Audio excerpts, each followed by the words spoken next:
Audible is the leading provider of spoken word entertainment and audiobooks, ranging from bestsellers to celebrity memoirs, news, business, and self-development. Every month, members get 1 credit to pick any title, plus 2 Audible originals from a monthly selection, and access to daily news digests from the New York Times, the Wall Street Journal, and the Washington Post, as well as guided meditation programs. Between a full-time job in IT and a full-time job in podcasting, it gets harder and harder to sit down and read the books I'm interested in. This is where Audible comes in. I can listen on my daily commute, relaxing, or while out running errands and still get in the books I've been wanting to get into. You can download titles and listen offline anytime, anywhere. The app is free and can be installed on all smartphones and tablets. Now you can try Audible risk-free with a special 30-day free trial by visiting audibletrial.com/nerdery and murdery. That's audibletrial.com/nerdery and murdery. Don't let your busy life get in the way of that great book you've been wanting to read. Go get your free trial of Audible today. This podcast is sponsored by BetterHelp. This is Geoffrey, and we've talked about many times before that I experience problems and struggles with my mental health, and really without a healthy mind, being truly happy and at peace is hard. The good news is therapy does work. It's helped for me, but what is therapy exactly? It's whatever you want it to be. Maybe you're not feeling motivated right now and would like some tools to help. Or maybe you're feeling insecure in relationships at work, or you're not dealing well with stress. Whatever you need, it's really time to stop being ashamed of normal human struggles, and it's time to start feeling better because you deserve to be happy. And now you don't have to worry about finding an in-person therapist near you to help. BetterHelp is a customized online therapy that offers video, phone, and even live chat sessions with your therapist, so you don't have to see anyone on camera if you don't want to. It's much more affordable than in-person therapy, and you can start communicating with your therapist in under 48 hours. So join the millions of people who are seeing what online therapy is really about. It's always a good time to invest in yourself because you are your greatest asset. And there's a special offer to Nerdery and Murdery listeners. You can get 10% off your first month of professional therapy at betterhelp.com/nerdery and murdery. That's betterhelp.com/nerdery and murdery. Thanks again to BetterHelp for sponsoring this podcast. Blaxploitation film needs to have Blaxploitation music talked about, so we're doing an episode of that as well. Yay, more music I don't know anything about. Oh, come on.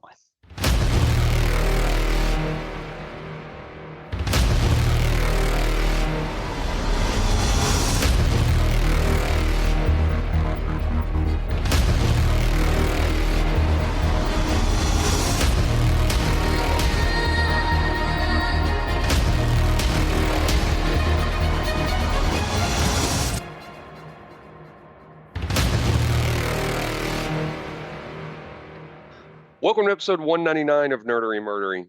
Big 199. I'm Zig with your nerdery. And I'm Geoffrey with your Murdery. Welcome to another week of the highs and lows and the ups and the downs, the good and the bad and the nerd and the murd. The 199. Next week will be episode 200. 4 years that we've been on the air. 4 years. Not missing a week. We will have some guests on, some guestery. Yes. We've already got some scheduled. There may be more. Mm-hmm. As I'm inviting people. But definitely stay tuned for that. It's going to be a big episode, monster episode. Mm-hmm. I expect that's probably going to run long, especially with the people we have on there that get crazy with us. Mm-hmm. So stay tuned for that. It's going to be really good, a lot of fun. Really excited for that. I've given a shout out to my friend Chuck before, and I'm going to give him a shout out right now because What's I know up, Chuck? he's listening and falling asleep. I've told him he's got to stop telling people that. He tells people, he goes, "Oh yeah, I listen to their show. It helps me fall asleep." I'm like, you understand that's not a good thing. That sucks for us, Chuck. He says it soothes him, it calms him, and then he turns around and he listens to it again in the morning. Oh, nice. So we have smooth, calming voices. I had to give him shit on that. But another shout out to his friend. I'm hoping I'm pronouncing this right. I believe it's Cesar. Cesar? Cesar. I believe he said it was Cesar, but he turned him on to the show, and Oh, Cesar cool. told him, "Oh my God, I'm addicted." Oh, nice. So yeah, that's really cool. So Cesar, hope you're listening. That's really awesome. Glad to have you as a listener. Uh, He's addicted. We are crack on the airwaves. well, I don't know. Chuck's asleep by now, so Oh, oh, well, maybe sleeping pills in the air. Right? I don't know. I'm gonna stop talking now. Chelsea was in a ladies tournament, golf tournament last week. She came in fourth. Nice. Yeah, That's right. really She good. sure did. I got to be a caddy for a weekend. Yes. That was that was fun and a lot of work. Caddy work is a lot of work. Yes. Um, but yeah, I did that. Just it was a lot of fun. So much fun. So much fun. And then sometime after it was over on Sunday, I decided to go home because I was tired. I had things I needed to do. Chelsea stayed at the club. Tuesday, I go out on the golf course with Chuck, Hmm. and we get to the first tee box, and I go to my bag and I reach for my driver, and I was like, "Where the fuck is my driver? I've heard this. Why is Chelsea seven wood where my driver should go?" And I look at her bag. There's no driver, and it hits me. It went missing Sunday because that's the only time it could have been because the golf cart's in the garage on all day Monday, all day Tuesday. Um, and I'm just like, one of these fuckers took my golf club. I was mad. I was hot. I was so mad, and I figured somebody probably took it accidentally, but still, my driver was gone. My one of my favorite clubs. Um, and I used Chelsea's driver on Tuesday 'cause she wasn't golfing with me. It was just me and Chuck. I used her driver, and Chuck told me, he goes, "Hate to tell you this, but you drive better with her club than yours." Um, Thanks, Chuck. on Wednesday, I used her old driver, um, which I wasn't doing really well on. Number one, it's a different her old driver is a different degree than mine, and it's only a difference of 1.5 degrees. You don't think that would make a major difference, but it does. It changes how you hit the ball. So I was not having a good time on Wednesday. I wasn't driving real well. And a lady joined us on about 4 or 5, just kind of came up, started talking with us and whatnot. And on 6, she decided she was just going to drop her ball on the putting green, take some putting shots with us, and then she'd play on with us after that. So she goes to grab her putter, and she goes, "Whose club is this?" And we all look. Well, that would be mine. You got your golf club back. Yes, I got my driver back. She has no clue how it got there. Um, I think the state of inebriation of people on that Sunday after the tournament was pretty large. So You're yeah. just throwing clubs in bags. Well, they all went out and they played what they call a hot nine after they were all drinking quite a bit. So I'm sure a club just got swapped, but it was really funny because she's just like, "How did that get in my bag?" I So it was don't know. it was hysterical. I was so happy because I told Chelsea, I said, "I'm giving it till Friday. If my club Hmm. doesn't show up, understand I'm going to buy a new one." Hmm. So glad it showed up. And the next opportunity I had to drive with it was on 8, and I took it out, and I just absolutely bombed that ball. And I went, "Yeah, I'm sleeping with this club from now on." Right on. Did I tell you about the little keto lunches I've been making? So Yes. we're, 'cause What we're were you trying to thinking? be low carb. Got my little chicken balls, which I teased Chelsea. I said, "Hey, you need to come look at my balls." Look at my Uh, balls. You but would taste my balls. yeah, They're quite tasty. you should really try these. These are really good. The chicken balls, I take canned chicken, Hmm. put in an egg, cup of cheddar cheese, and a little bit of ranch seasoning, and I mix that up. Roll them into balls. Roll them in ground up pork rinds and Parmesan, Hmm. and then air fry them for 20 minutes on Hmm. 400. Flipping them once. They're so good. Hmm. The other ones I made, I took these Is that the jalapeno. jalapeno ones? Yes, Yeah, those look took pretty good. jalapenos. I He put sent me I put pictures. I was like, oh, that looks fucking delicious. put cheese in the middle of them, wrapped them in ground beef, and then wrapped bacon around that, and then air fried those for 30 minutes. Those were outstanding. I made some more last night, but instead of ground beef, I encased them in ground chicken. Hmm. I can't wait Are to they try better these with things. chicken? I don't know. I Or, haven't tried them yet. okay. I just made them last night, but they turn out so good. And there's like no carbs in it, Hmm. so really really good. I'm very happy Good about fresh that. ingredients. I mean, uh, that's the thing. We eat a lot of processed foods. I- If you just take some of the processing out, I mean, granted, you got canned chicken, but it's basically just chicken. Hmm. And, and you use, whole jalapenos and bacon and chicken stuff like that, and just regular cheese. Hmm. It's so much better for you, and it tastes great. Yeah, and our Sam's down here started selling jalapenos in bulk, and they're huge jalapenos too. And so Oh I'm yeah. Well, that's getting where they those from grow them Sam's. all. Do they? Yeah, they grow them all down there. Yeah. Yeah, you know what? You and I were talking about that not too long ago about I was talking about that our fruit down here just doesn't seem to last very long. Hmm. Was talking to It Sarah surprises Ann. me.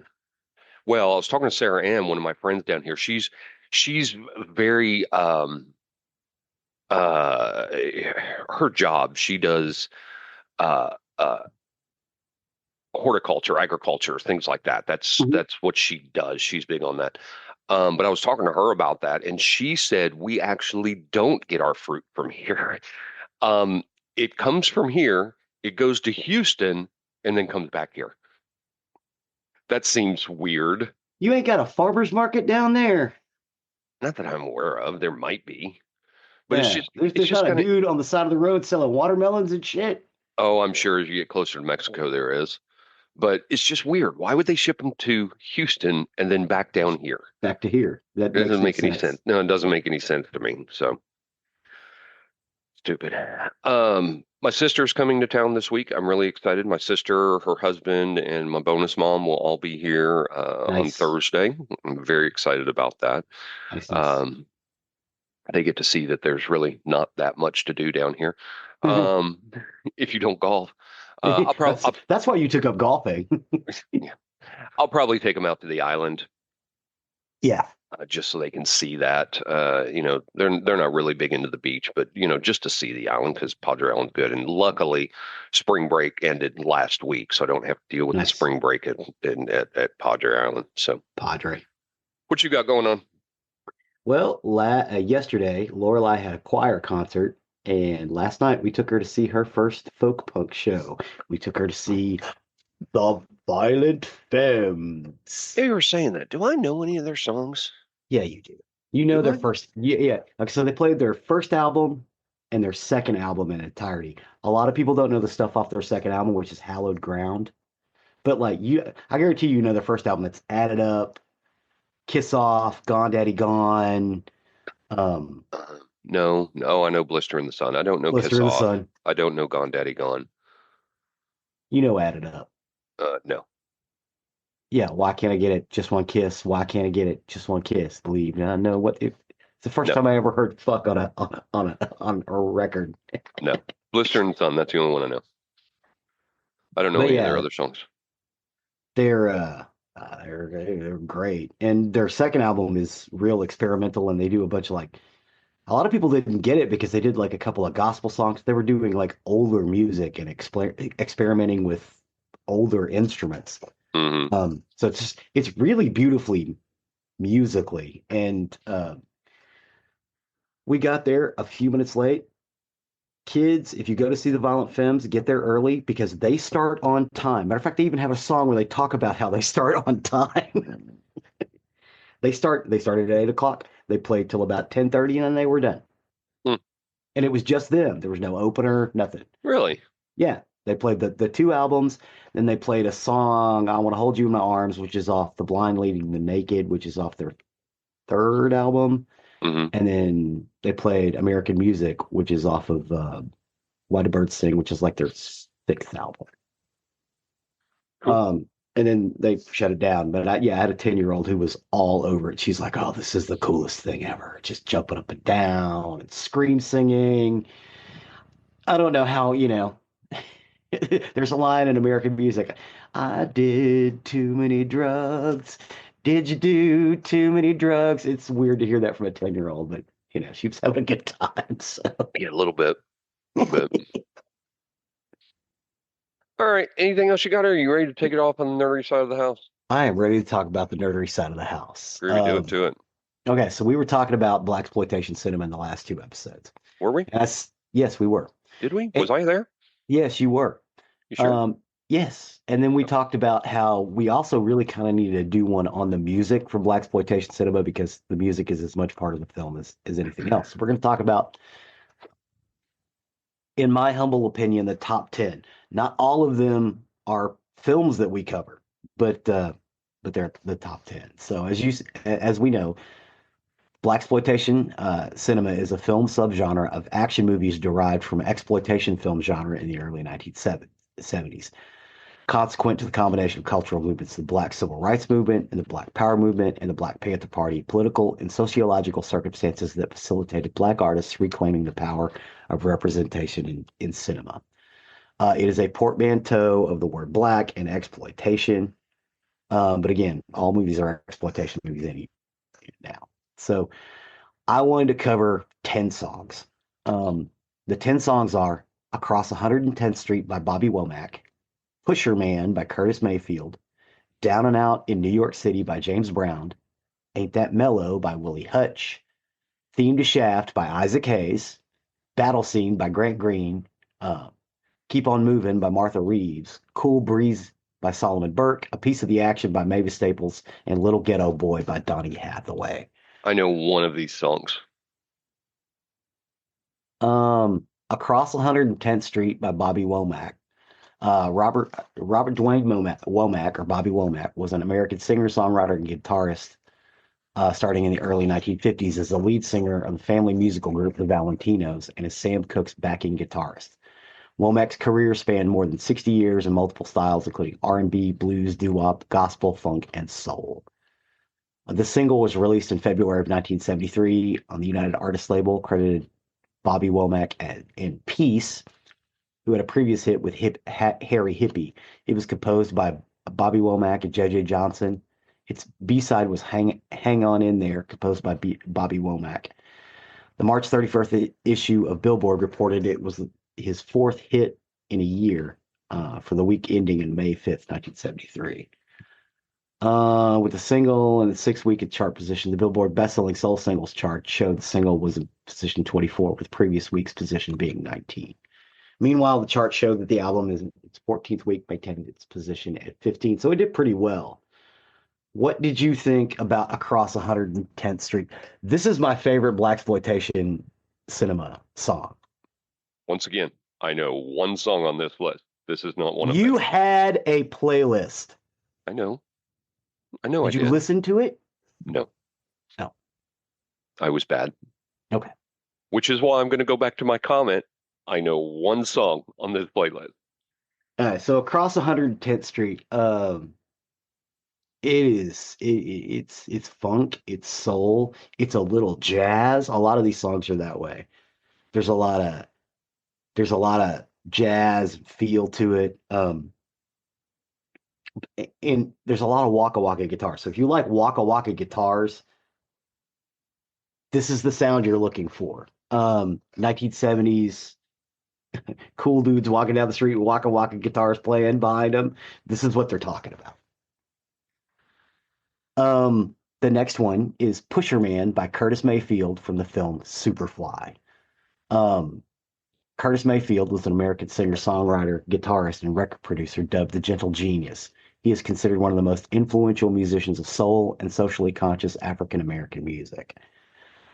Mayfield first achieved success and recognition with the Rock and Roll Hall of Fame, inducted vocal groups The Impressions during the Civil Rights Movement in the late 50s and 60s, and later worked as a solo artist. Superfly is the third studio album by Curtis Mayfield. It was released on July 11th, 1972 by Custom Records. It was released as a soundtrack for the Blaxploitation film of the same name.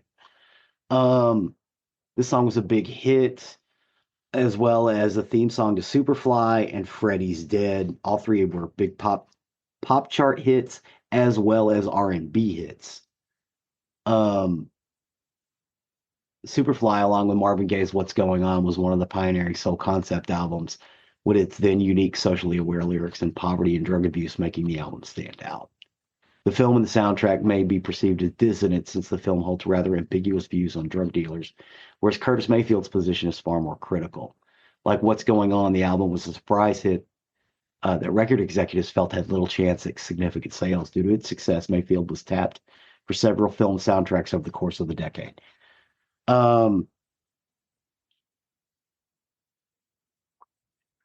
I could have put Superfly on here. I could have put Freddy's Dead on here.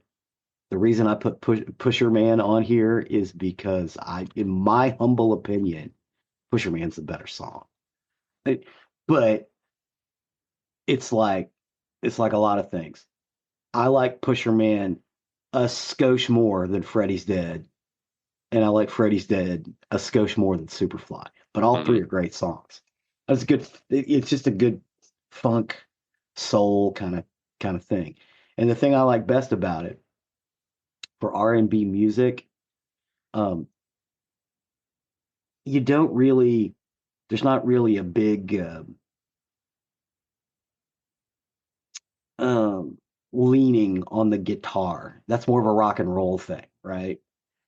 It's more basically all the parts working together. Not in the case of Curtis Mayfield. Curtis Mayfield is like Prince. He's just a great musician. And his guitar work is phenomenal. Just ba-da-bum, ba-da-bum, ba-da. And he's making that guitar sing and whine, and it's just beautiful.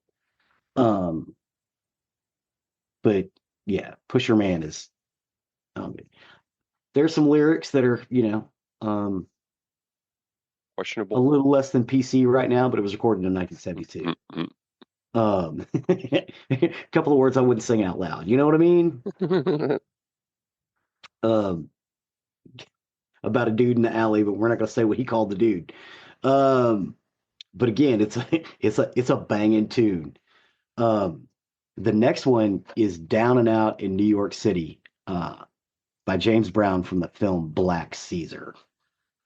James Brown was an American singer, dancer, and musician, the central progenitor of funk music, and a major figure of the 20th century music. He is referred to by the various nicknames, among them Mr. Dynamite, the hardest working man in show business, minister of the new super heavy funk, godfather of soul, king of soul, and soul brother number one. In a career that lasted more than 50 years, his influence and development of several music genres. Brown was one of the first 10 inductees in the Rock and Roll Hall of Fame. Black Caesar is a soundtrack album recorded by James Brown for the film of the same name and released in 1973. The album also features the JBs and Len Collins's.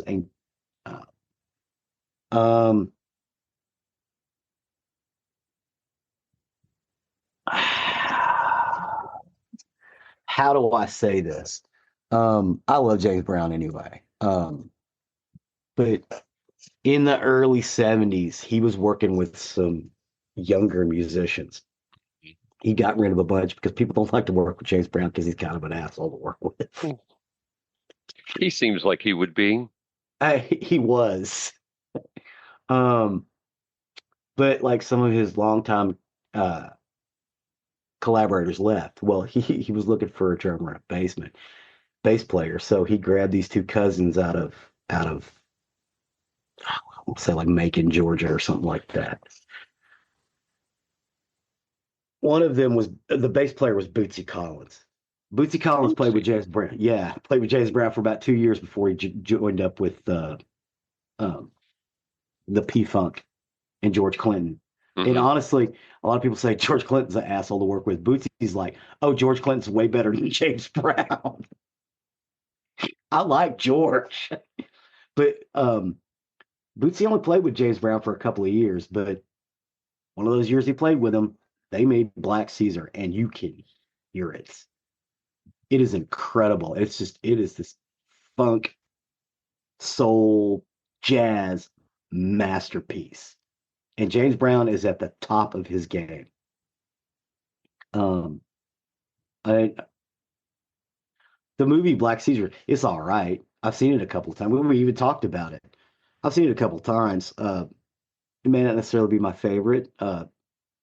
Fred Williams is great in it, but I mean, the soundtrack kind of helps make that movie. And Down and Out in New York City is one of those tunes. James Brown's just singing the shit out of it. The next one is Ain't That Mellow by Willie Hutch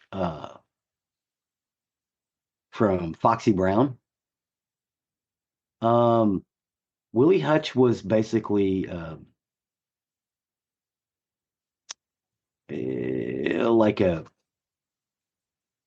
like a studio musician and singer, and they just kind of tagged him to do this. And this was his only real big hit, but oh my God, it's beautiful. And again, it's Funk's masterpiece. It's on Foxy Brown, which was an AIP picture, which is not a big picture. But this soundtrack went nuts. But Willie Hutch didn't really do much after that. That's why I don't have a whole lot of notes on it. Didn't we do an episode over AIP? Yeah. Well, we talked so. about Roger Corman. He worked with AIP. That's right. Thank you. Knew it was in my head somewhere. And you guys are gonna have to. I have to apologize for my gruff voice. I was scream singing with a 10-year-old last night. But yeah, that Willie Hutch tune is just, oh my God, it's amazing. But it's one of those things. It's like, oh, it's kind of a one-hit wonder, but my God, it's a good hit. The next one is the theme to Shaft by Isaac Hayes. Hey, the song I know. What do you think about this song? Shaft is a great song. I mean, Yeah, it's a funky song, and I think everybody our age knows Shaft. Shaft. Yeah, yeah. Talk about Shaft. Dude, you talk about Shaft. Isaac Hayes was one of the creative forces behind the Southern Soul music label, Chef. Stax Records. Chef, yeah. Serving as an in-house songwriter with his partner David Porter, as well as session musician and record producer. Hayes and Porter were inducted into the Songwriter Hall of Fame in 2005. So yeah, Isaac Hayes was mostly a songwriter for Stax back in the day. And honestly, a lot of people are like, yeah, Motown's great. No, man, Motown was all right. Motown was good. Stax was on a whole other level. And the amount of great music that was coming out of there it is incomparable. You got Wilson Pickett, you got Isaac Hayes, you can Aretha Franklin, that's who's coming out of that. Yeah, they'd go and work with Motown, but honestly, the really good stuff is coming out of Stax. Marvin Gaye also went down to Stax to record "Make Me Want to Holler" in Inner City Blues. But so they basically Metro MGM approached Isaac Hayes and said, "Hey, we're going to do a Blaxploitation film like Sweet Sweetback." And he's like, "Oh yeah, I got that. What's the guy's name?" It's like, "We're calling him Shaft." And he's like, "Oh yeah, I got this." And he basically sat down and wrote Shaft. And originally he called Shaft one bad motherfucker. but he's like, "Oh yeah, I can't put that on a record." So it's like, Shaft's one bad mother. Shut your mouth. Oh, baby, I'm just talking about Shaft.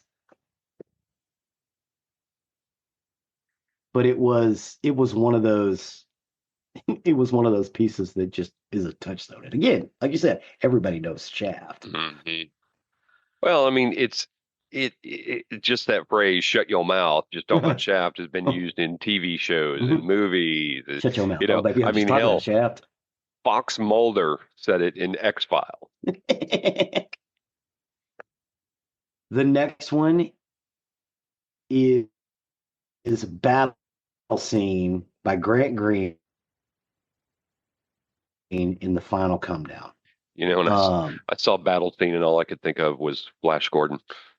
No, it's a different Battlefield. But it is, honestly, most of the songs on here are funk. This is a straight up jazz tune. And there's no singing in it. It's off of Blue Note Records. He was both a leader and a sideman. Great performed in a hard bop, soul jazz, bebop, and Latin-tinged idioms throughout his career. Um, he often performed with an organ trio, a small group featuring a Hammond organ, drummer. And he also liked to work with Charlie Parker when he could get Charlie Parker standing up. But it is really just, it's a jazz track. And the final come down soundtrack is just basically all jazz. But it's really good, and that guitar work is analogous to funk guitar. Mm-hmm. So it's one of those things you really need to sit down and listen to it. It's a nice piece. And the way I put it in this list, it's a perfect break from some of the funk. I would recommend you guys just listening to the list. It's pretty awesome. Yes, unlike I did. Yeah, I was busy. I'm sorry. it's all right. I get it. The next one is Keep On Moving by Martha Reeves from the film Willie Dynamite. Martha Reeves is an American R&B and pop singer. She's best known for being the lead singer of Motown girl group Martha and the Vandellas, which scored over a dozen hits. And she is, from Detroit. Martha started out in the secretary pool, and they heard her singing, and they put her on a record. But they actually tagged her to sing the song "Keep On Moving" for Willie Dynamite. J.J. Johnson composed and produced the soundtrack, but they were like, "Hey, we need to get somebody really good. We want someone with a soft voice." So they got Martha Reeves. The next one is Cool Breeze by Solomon Burke from the film Cool Breeze. I just like that name. Solomon? No, Cool Breeze.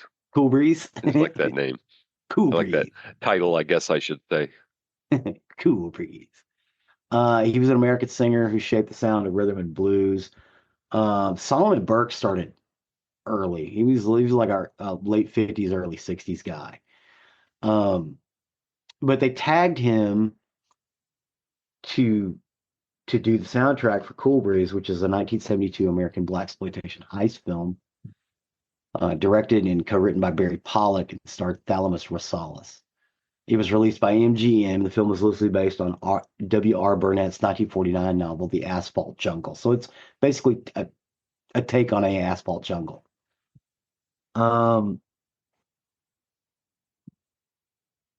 So they kind of grabbed Solomon Burke because again, he was an old 1960 or early 1960s, late 1950s guy. Some of that sweet soul stuff. And I'm like, hey, do you want to do one of these? So he did it. But what's cool about Solomon Burke's cover, the song's only like 3 minutes long. Solomon Burke doesn't come in until like the first minute. So there's a lot of instrumental on it. And it has a nice slow buildup. Mm-hmm. I really like it. And you get to, Solomon's just kind of almost talk singing over it, but it's real understated and muted. Like he wanted the music to be, or the instrumentation to be the star of that song, and it really, really works.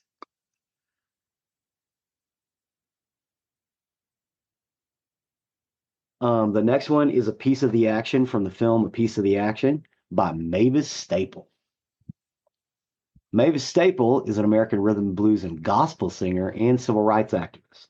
She rose to fame as a member of her family's band, the Staple Singers, of which she is the last surviving member. During her time in the group, she recorded the hit singles I'll Take You There and Let's Do It Again. In 1969, Staples released her first self-titled debut solo album. A Piece of the Action was a soundtrack album by Mavis Staples. She was contacted by the producers through Curtin Records to do the soundtrack because, again, they wanted a nice, sweet, uplifting voice for A Piece of the Action because they felt like that was the way it needed to go.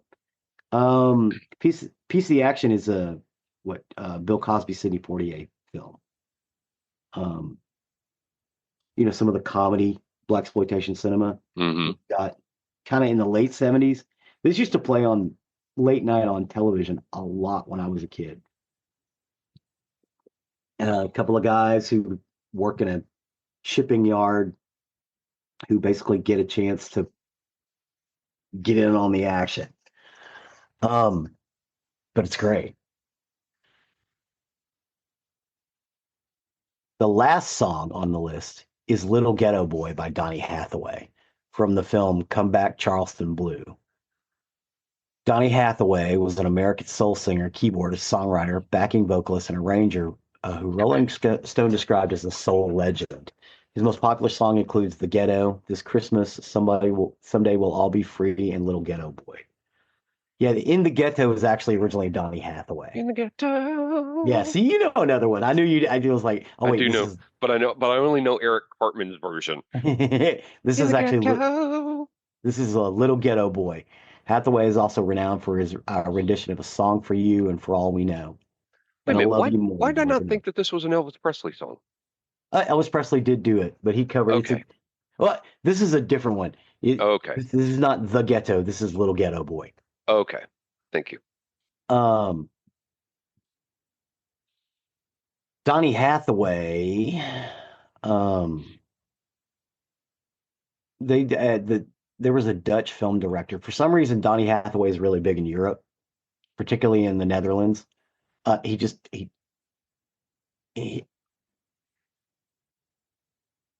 there's something that he does that just is picked up in the Dutch ear.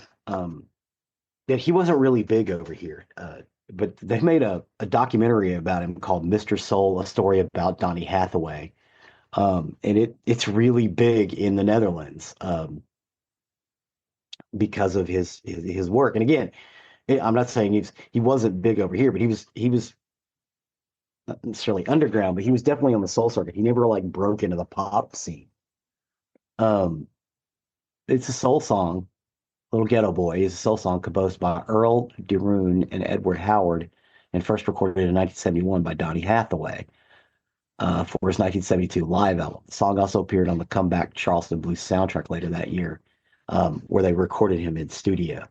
Because originally it was released live. 43 years later, the song was then covered by Hathaway's daughter, Lila Hathaway, on her 2015 live album. The cover was then remixed in January 2016 under the title Ghetto Boy, with a guest appearance from Snoop Dogg and Robert Glasper, and was released by E1 Music. So basically, Donny Hathaway kind of died in obscurity. And his daughter was up and running and getting stuff going. And everybody loved that song from back in the day because Come Back Charleston Blue is kind of well regarded in the Blaxploitation cinema genre. So a lot of these guys basically got together and made sure that Lila was able to capitalize on some of her father's stuff. Because again, he wasn't that big over here. He was big in the Netherlands. I actually stopped listening to you for a minute and I pulled up the song just to listen to a sample of it. That's a cool song. I like all of these songs are like that. Yeah. Little Ghetto Boy. Well, what do you think? I like the little snippet I heard. I like it. Yeah, a lot of these songs are that way. I would honestly say the weakest song on this list is Shaft. But that's the one most people know. I know. And I'm not even saying it's a weak song. I'm saying it's the weakest song on this list.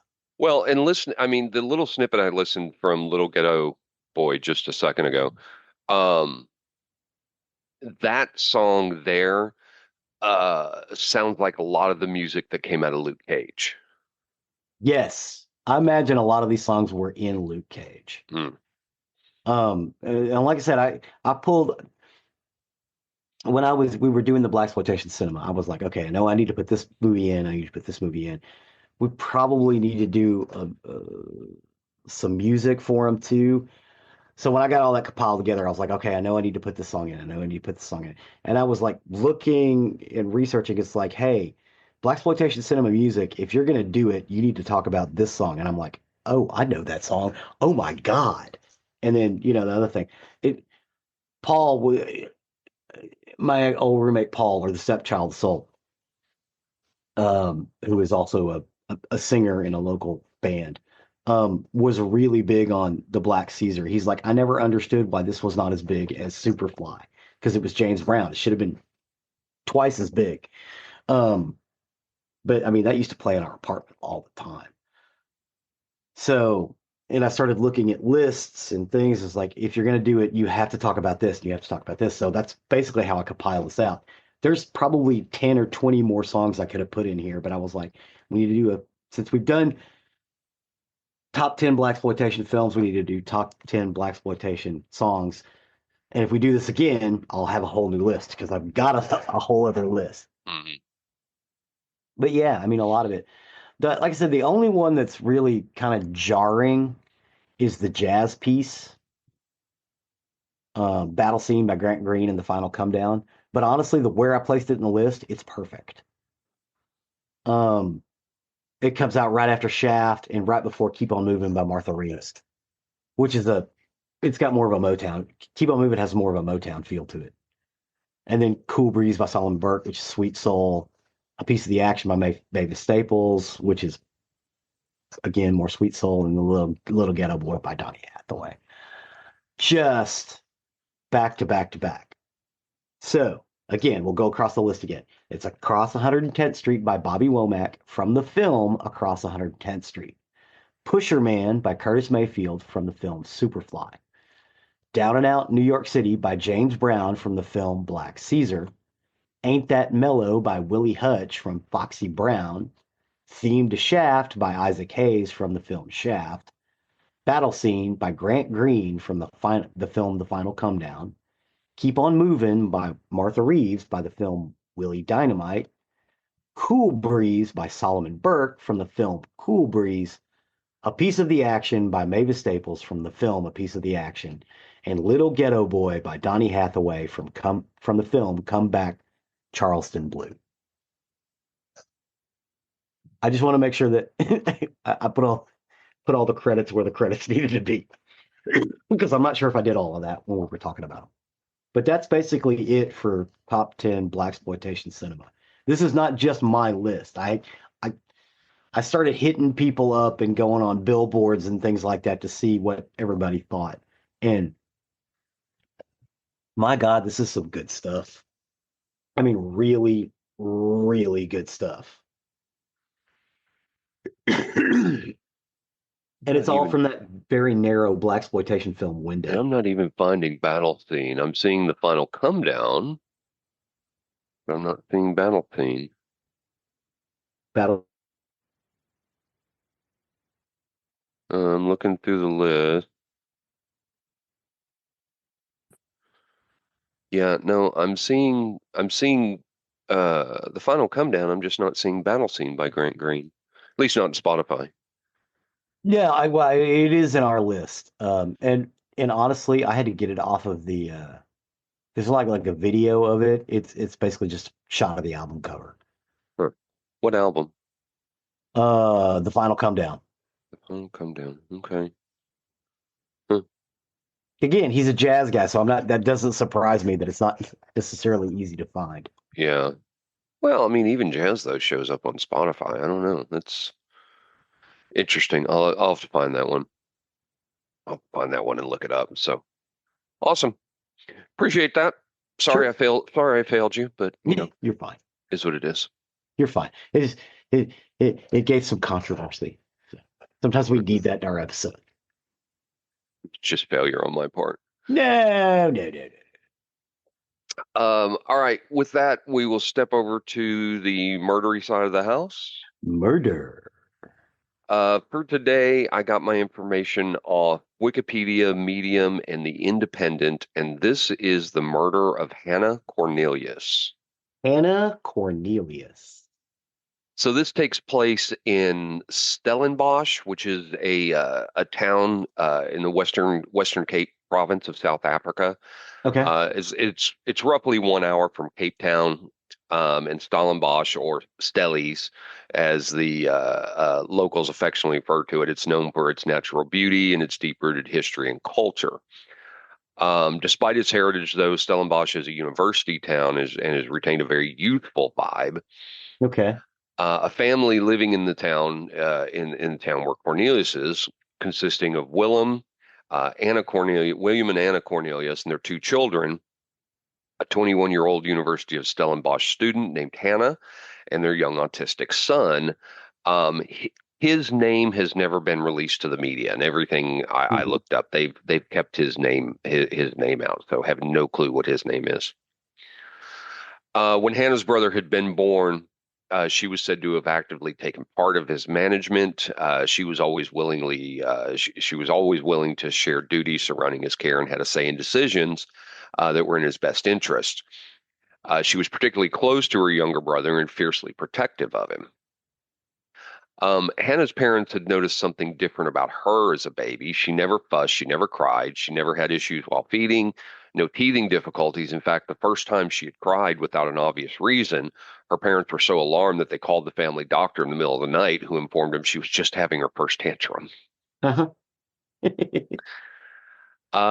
As she grew into a teenager, she never rebelled and she excelled throughout all of her time in school. She was a girl who cared deeply for others, even once sitting her parents down to inform them she would no longer be attending church, as she believed it did not make provision for her Muslim friends to go to heaven. At 16, she declined birthday presents, insisting that her conscience would not allow her to accept gifts when there were children living in poverty. And instead, she made up gift packs for underprivileged children, which was an act she carried out on subsequent birthdays. Once she enrolled in the University of Stellenbosch, Hannah informed her parents, to their dismay, she had no intent in following her father's footsteps and studying law. Instead, she wanted to study languages, literature, and philosophy, and her intentions were also to study in France for a year. She was described as a young and a happy woman. Hannah had many friends, and her social media presence did reflect this. Her pages were filled with images of her family, friends, beach adventures, camping trips, and her beloved two cats, Mimi and Matisse. So, May 27th, 2017, which was a Saturday, that evening, Hannah enjoyed spending time with a fellow student, 21-year-old Cheslin Marsh. Cheslin shared a similar demeanor to Hannah. He was hardworking and a kind soul, and while the pair shared no romantic feelings, they were very close friends. They were both second-year students at the university, and they were very excited for what their future had to offer. And after a long week of studying and attending classes, they had made plans to round off the week with an evening of drinks. The night had gone smoothly, and by the end of it, Hannah offered Cheslin a ride home in her blue and white Volkswagen City Golf, which was a gift from her grandmother. Excuse me. Cheslin gratefully accepted the offer, and just after 3 a.m., they headed home. Just 23 minutes later, CCTV had captured Hannah parked up on a small patch of grass outside of Cheslin's home. The two were chatting. They said their goodbyes, but they failed to notice that there was a gang of 4 men that walked by. Unknown to the oblivious two, they had not just become they had just become the targets for a very cruel and twisted attack. The men were undetected, and they decided to circle back around and approach Hannah's vehicle. With a sharp thud on the back of the window, Hannah and Cheslin's feelings of security were very suddenly dashed. Armed with a screwdriver and a flick knife, one of the men held a weapon to Hannah's chest through the open window before forcing themselves into the vehicle. Almost immediately, Cheslin was robbed of his cash, jacket, earrings, and phone, and Hannah's purse and phone were also taken by the men. At 3:37 a.m., the CCTV captured one of the men, later identified as 29-year-old Nashville Julius, leaving the car. His role was to stalk and secure a random vehicle, which left the other 3 men to partake in the events that were coming. The remaining men were later identified as 27-year-old Geraldo Parsons, 28-year-old Eben Van Niekerk, and 33-year-old Vernon Whitboy. So meanwhile, inside of Hannah's vehicle, she had been crammed into the seat well of the front seat, where Vernon and Geraldo now sat. Cheslin was pinned in the back by Evan. And throughout the entirety of the ordeal, Cheslin was desperately trying to reassure Hannah that everything would be okay and pleading with her to stay calm. Within minutes, the CCTV showed Hannah's vehicle being driven away into the night with all 5 individuals still in the car. The next sighting would come over an hour later at 4:34 a.m. This time, Hannah's vehicle was caught on camera pulling into a Caltex gas station on the corner of Bottlery Road, just outside of Stellenbosch. Here, there was a still from the footage which appears to show Hannah motionless and looking blankly ahead in the passenger seat. By this point, Cheslin had already been forced into the trunk of the car, leaving Hannah alone with the 3 men.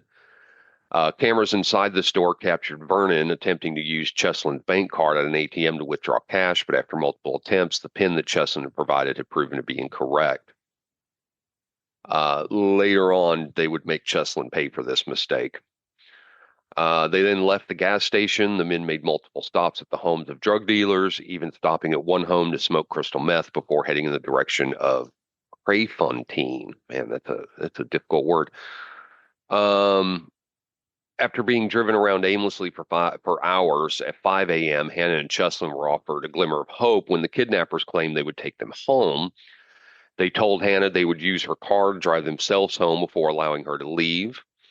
After driving Hannah and Cheslin to a remote area, the 3 men parked and removed Cheslin from the trunk.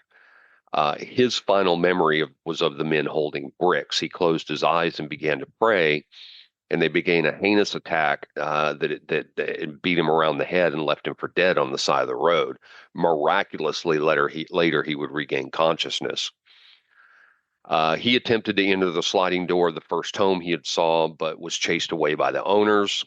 The residents called the police, and Cheslin was taken to a hospital and treated for a broken arm and deep head wounds. Can you imagine that? We're gonna call the police. Call the fucking police. Yeah, absolutely. Call the fucking police. Good. Call them. Look, I'm scary. Call the cops. The attack did leave him with permanent loss of hearing in his left ear. Yeah. His only concern, though, he's damn lucky. That's all that happened to him. Oh, absolutely. They beating him in the head. 3 dudes beating him in the head with bricks. Yeah. He damn lucky. They did say at the hospital, though, his only concern, even through his injuries, was whether Hannah was still alive.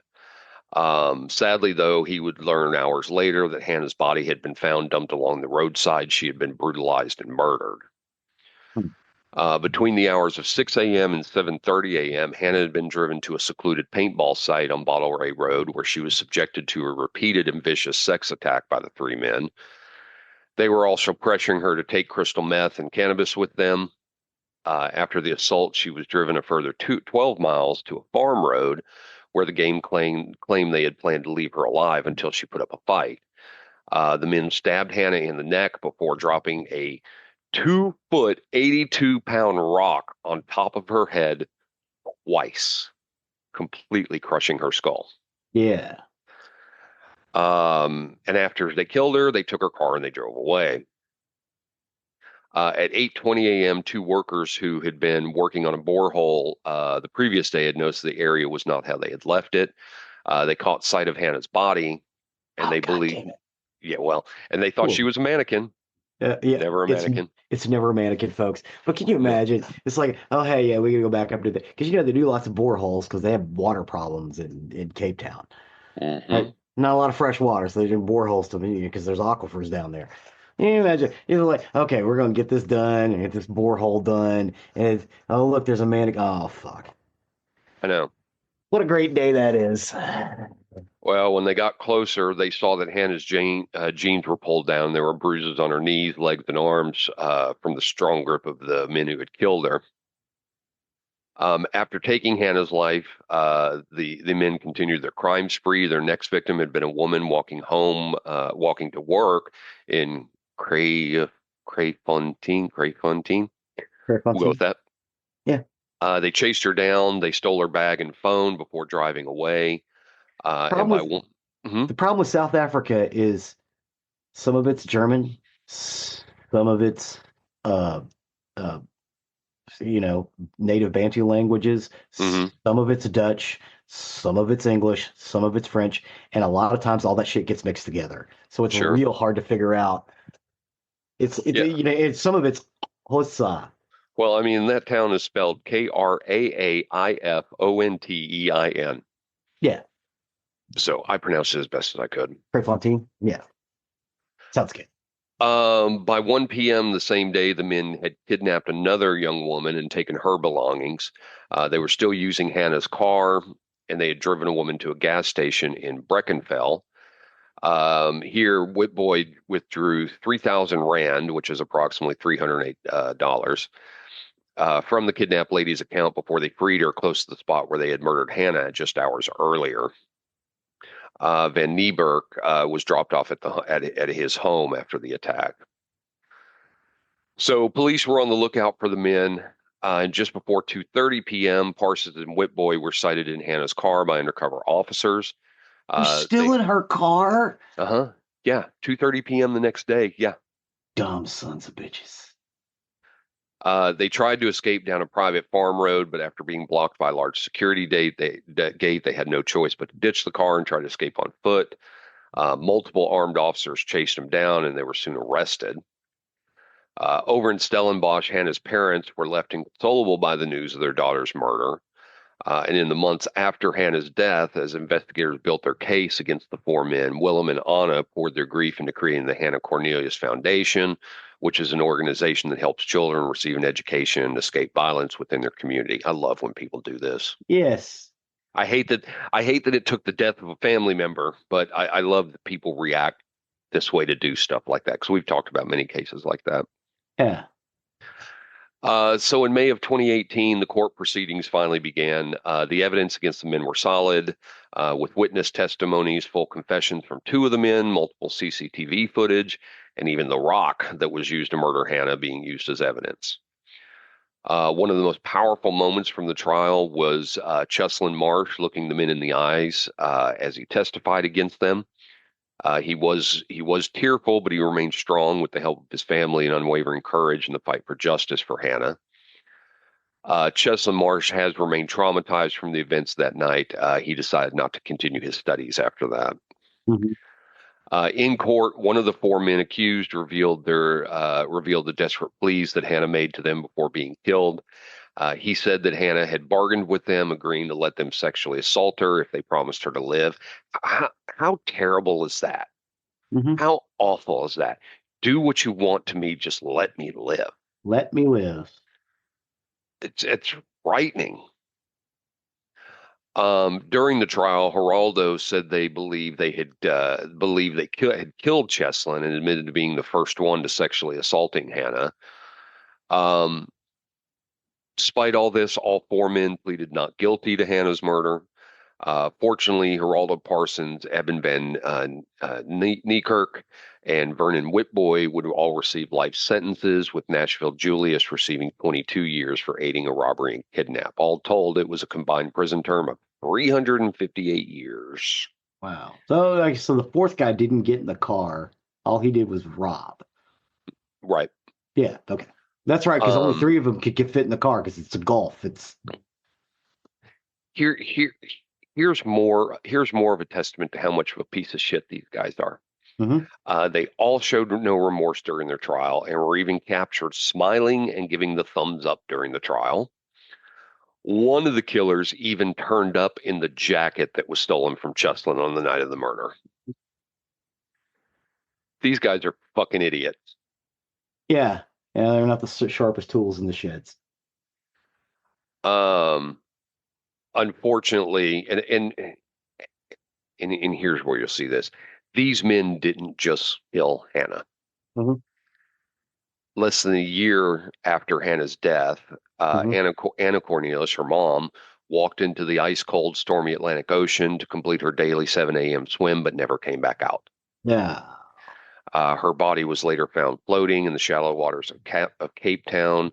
Willem Cornelius believes his wife did not commit suicide, but that she lacked the physical and mental strength for her body to fight any currents, stating that Anna had become a shadow of herself after their daughter's murder.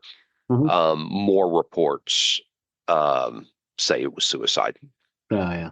over Hannah's death. She just walked out into the ocean, kept going. Yep. Willem passed away at his home on December 9th, 2022. And you remember her autistic brother. Mhm. To this day, he still asks when his sister will be coming home. When is Hannah coming home? He doesn't understand why she's not around anymore. Yeah. So where's Hannah? these killers destroyed this whole family. Yeah. Not just her. And I mean, it's terrible what they did to her, but in the end, they destroyed this family. Yeah. And it's Yeah. just awful. Man, South Africa's just messed up anyway. I've heard that before. Well, I don't have 60 years of apartheid ain't good for anybody. right. We live in the South. I can tell you right now, it is not good for anybody. It makes people mean. Yeah, I don't have any personal experience, of course, with South Africa, but I have heard it can get pretty rough down there. Yeah. Anyway, that's the story of the murder of Hannah Cornelius. Right on. Well, thank you for that. Terrible story, I know. Yes, no, that's what we do. A little light, a little sadness. Oh yeah, yeah. My stories are rarely uplifting. Yes. Sometimes funny. Well, and sometimes, and like I said, this was a particularly tragic one because they literally tortured this woman for hours. Her and Cheslin, really. They tortured them for hours and hours before killing her. And that's even the more horrific part of it is she had to suffer before her death. Not only suffer, but suffer in terror. Mm-hmm. And that's one of the things that's just unimaginable to me because she suffered through hours of terror, of stark raving terror. I mean, you would almost think somebody's body would give up at that point, have a heart attack, something because of having to live in that much terror. And it's just, it's absolutely terrible, absolutely terrible. And that's one of the reasons I tell these stories is number one, especially when justice is served, I want to highlight the victims' names so that their name keeps going out there. Well, because a lot of, to the credit of the police, they were on it. As soon as they found out, they were on it. Oh, they were. Well, it's not like she was just a missing person. They had CCTV footage. They were able to get quite a bit very quickly. But the victims deserve their name to go out. These victims all had lives that were cut short. That went before their time, and it's truly sad. And I'm glad when there's justice. I hate when I have to end these with there's still no suspect that's been arrested to this day. Yeah. I at least like these where there's been some justice that's been given. So awesome. Well, that will take us to the end of another recording week.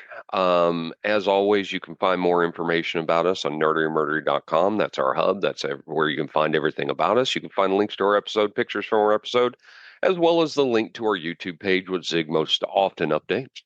Yes, we do have a nice little music playlist. You guys should throw that down and just listen to it. Just chill out. It's a good jam. Awesome. On our website, you can also find the link to our merchandise page, where if you wish to show off your Nerdery and Murdery fandom, please consider something from there. That, along with our patrons, you can find the link to our Patreon account on our website. But our patrons help donate to this show, which help with the costs that are associated with this show, as well as the merchandise. There are costs that keep us on the air, to keep our uploads going, to keep our website, to keep our storage. It is completely not free, and we do appreciate each and every one of you. Please and thank you. Please don't forget to leave a 5-star review wherever you can. It really helps us and helps others find our content that may be looking for the information we discuss. And last but not least, wake up, Chuck. Wake up, Chuck. With that, I have been Zig with your Nerdery. And I'm Geoffrey with your Murdering. Cue the music.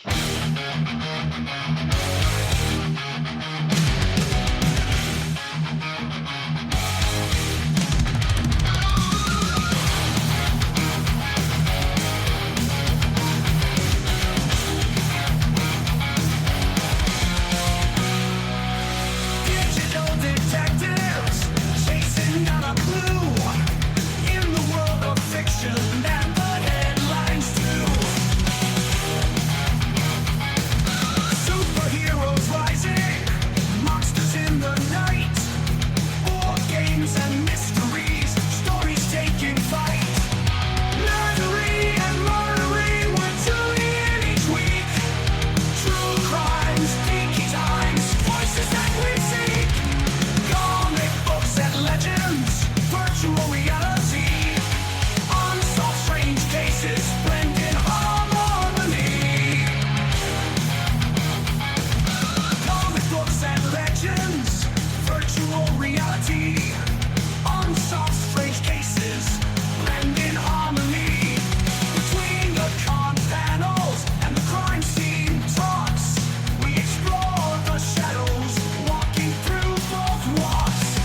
Crime scene talks.